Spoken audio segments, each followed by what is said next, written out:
Ang Cordillera Administrative Region goal naman na makapasok sa top 10 ng overall ranking ng Palarong Pambansa 2025. Kaugnay niyan, may report ang Star FM Baguio.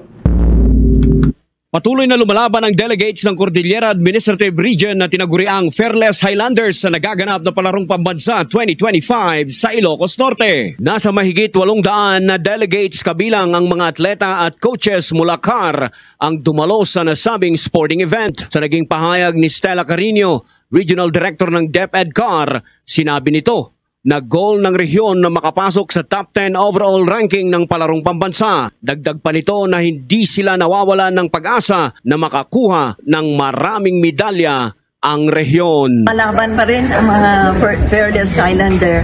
What we are happy about ay ilang araw na sila doon. But at least wala namang nakakasakit. No? So they are able to play and may mga pag-asa pa na makakakuha pa tayo ng ibang gold. Bababa ako to attend the closing at hopefully yun na, madadagdagan pa yung gold na.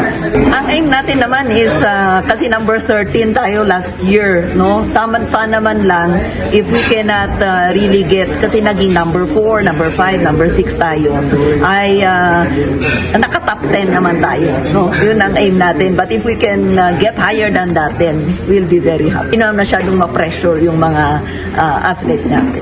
Bahagi ng naging pahayag ni Stella Carino, Regional Director ng DepEd CAR. Matatandaan na noong nakaraang taon, nakuha ng Cordillera Administrative Region ang rank 13 kung saan nakakuha ang mga ito ng 11 golds, 8 silvers at 18 bronze medal. At yan ang report mula Star FM Baguio. Para sa Bombo Network News, Star DJ Jan Marino para sa number 1 and most trusted radio network in the country, Bombo Radio Philippines. Basta Radio. Bombo!